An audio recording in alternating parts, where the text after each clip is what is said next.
Hey, hi, hello. Welcome or welcome back. I'm Heather, or if you're one of my students, Miss Postlethwaite, and this is Pages with Postlethwaite. I'm so excited you're here. Today we are going to talk about 5 suggestions for some awesome books that are all about adventure. Do you ever wonder what to recommend to, 10, 11, or 12-year-olds to read? Well, I have 5 awesome series that we're going to talk about that are super high adventure. Stick around.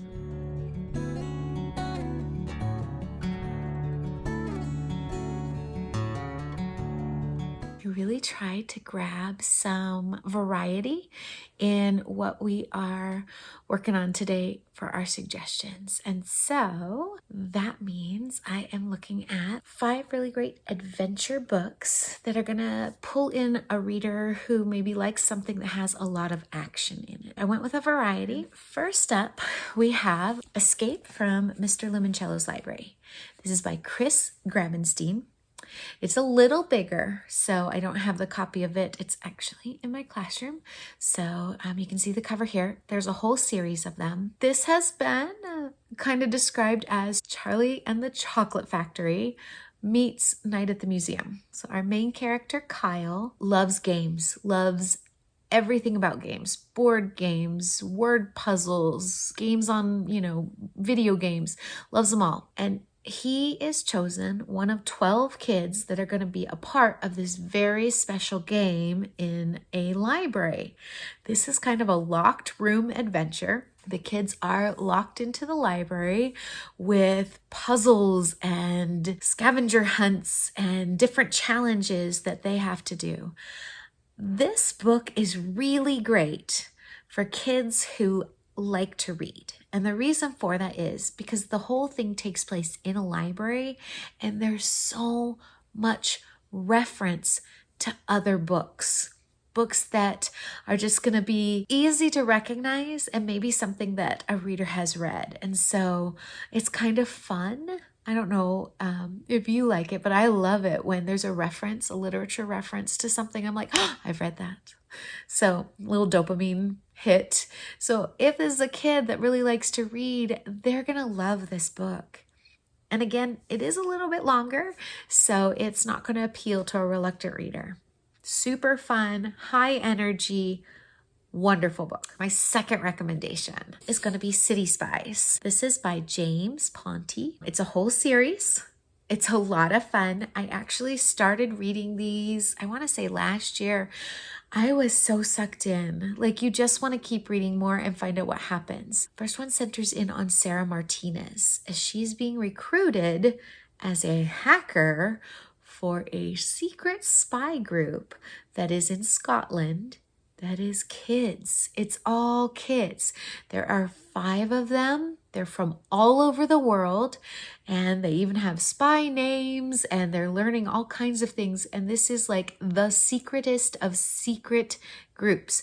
Nobody but like 2 people know they even exist and are actually spies being used and sent all over the world. So much high adventure. This one's not too terribly long. It might be slightly intimidating if you have a very reluctant reader, but I mean, if they love spy movies, if they love Spy Kids, this book is so much fun. And the books go all over the world. So it's really kind of exciting to just get to visit the world with the kids. And they are doing amazing things. It's just a fun series. So high adventure delight. Third recommendation is actually a very chunky series written by an Australian author. This is Nevermore, the series. The first one is called The Trials of Morrigan Crow. It's by Jessica Townsend, and it's such a lovely, lovely book. I have a different one in the series. It's either 1 or 2 or 2 or 3. I can't remember. But you can kind of get a really good idea of just how big these books are, and they're all about this size. This is definitely not a series to hand a reluctant reader, but if you have a reader that loves fantasy, magic, Morrigan Crow is a cursed child, and supposedly she's to blame for all of the problems that happen in anywhere local to her. And she ends up like having to spend her entire childhood writing apology letters to everybody. I'm so sorry that you fell off a ladder. I'm sure it is completely my fault, even though I've never met you. So she gets blamed for everything.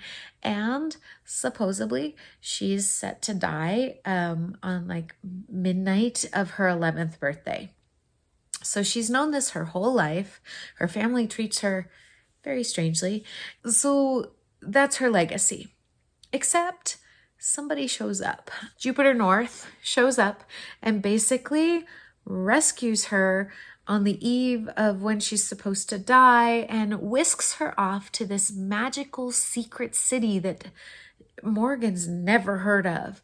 And it turns out she's kind of special. And there's a special society, and she goes through all these trials to see if she might actually be a really good candidate for that society. Magic school, fighting like expectations, overcoming expectations, nonstop action, fun, delight.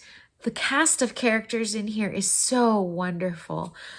This is such a great book. In fact, I know it's chunky, but if you wanted to read this as a whole family kind of thing, this book will delight anybody, everybody. It is just fun and funny and well written. So far, there are 3 in the series. I'm hearing rumors of a 4th one that's supposed to be coming, and I even heard that they might be making a musical. So lots of fun, and a lot of people are finding a lot of delight in this particular series. Okay. Number 4 is for any reader, but specifically, I highly recommend this one for your reluctant readers. So if you have a kiddo that likes fantasy, likes adventure, but maybe doesn't always pick up a book, this is a graphic novel series. It just finished. The last one was written this year and released just recently. It's Amulet by Kazu Kibushi. I currently do not have the first one. I think this is number 5 in the series. They are wonderful. They're so good. But I mean, the pictures are delightful. The story moves forward. There's so much. The very first book highlights Emily and her brother Naven and their mom. And they're going back to their mom's like hometown. They are going to go live in the great grandfather's house that was left to them.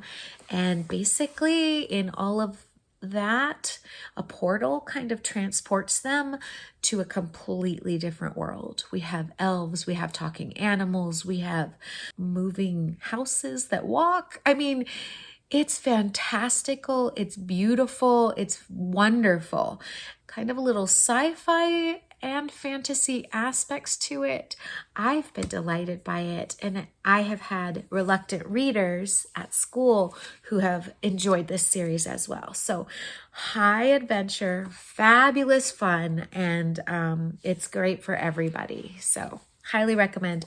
I think the series finished off with number, I want to say 9. And that's it. The series is over. Really great. Finally, my last recommendation for adventure books. I've talked about this one before. It is one of those unexpected delights you had no idea was out there. And that is called The Extremely Inconvenient Adventures of Bronte Metalstone. I loved this book. I talked about it before. It has stayed with me. It is a little bit longer. It is a little chunky, full of just fabulous characters. Bronte has basically been raised by her aunt and the butler for most of her life, believing her parents just up and abandoned her. Well, she's 10, I want to say in the book, and she receives their will and finds out that they were killed by pirates. So they've left this will to her, but it is fairy cross-stitched. And in being fairy cross-stitched, it's a magical binding, which means she absolutely has to fulfill a certain whatever's on that will and make sure it all happens, or something catastrophic happens. And I can't remember what that was. And so she is basically forced at the age of 10 to go on this amazing adventure and deliver 10 gifts to her 10 other aunts. She's never met or encountered any of them, and so she has to go on this adventure. It's so much fun. You have aunts who live on an orchard. You have like the farmer aunt. You have an aunt who is a veterinarian for dragons. You have a rock star aunt, a princess aunt. I mean, she has the best time just visiting all of these aunts. She doesn't want to go. She's kind of a grumpy character, which I'm so sorry, but I love that. I'm here for that. So she's kind of grumpy.